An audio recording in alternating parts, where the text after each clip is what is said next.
नवराते माँ आजा बे माता नवरूपमा नवराते माँ आजा बे माता नवरूपमा नवरूप के दर्श दिखावे नवरूप के दर्श दिखावे आए हम माता तोरे अंगना महामाई हाँ दुर्गा दाई हाँ आजा बे माता नवरूपमा महामाई हाँ आजा बे माता नवरूपमा।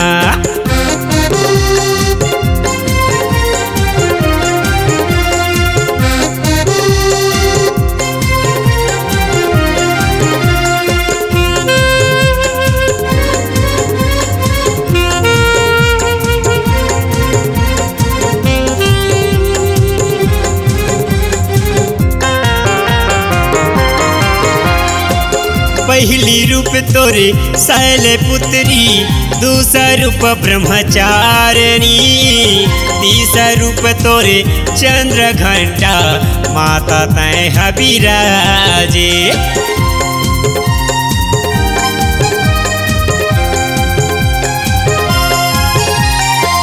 पहली रूप तोरे शैल पुत्री दूसरा रूप ब्रह्मचारिणी तीसरा रूप तोरे चंद्र घंटा माता तय हबीराजे।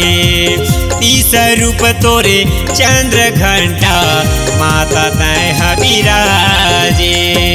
चौथे रूप तोरे उसे मुंडा चौथे रूप तोरे उसे मुंडा जगला मुहे महामाई हाँ दुर्गा दाई हाँ महामाई हाँ आजा बे माता नवरूपमा नवराते माँ आजा बे माता नवरूपमा।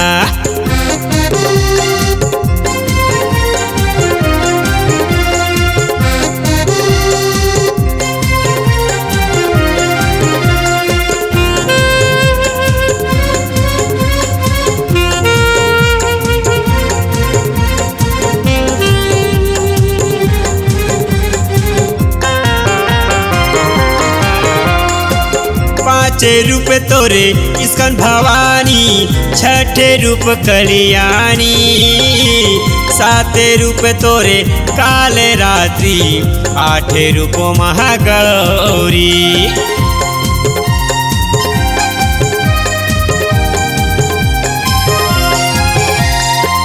पाँचे रूप तोरे स्कंद भवानी छठे रूप कल्याणी साथे रूप तोरे काल रात्रि आठे रूप महागौरी। साते रूप तोरे काल रात्रि आठे रूप महागौरी। नवे रूप तोरे सीधे दात्री नवे रूप तोरे सीधे दात्री दे दे आशीष हमला माँ नवराते माँ नवराते माँ आजा बे माता नवरूपमा नवराते माँ आजा बे माता नवरूपमा। नवे रूप के दर्श दिखावे नवे रूप के दर्श दिखावे आए हम माता तोरे अंगना महामाई हाँ दुर्गा दाई हाँ आजा बे माता नवरूपमा महामाई हाँ आजा बे माता नवरूपमा दुर्गा दाई हाँ आजा बे माता नवरूपमा महामाई हाँ आजा बे माता नवरूपमा।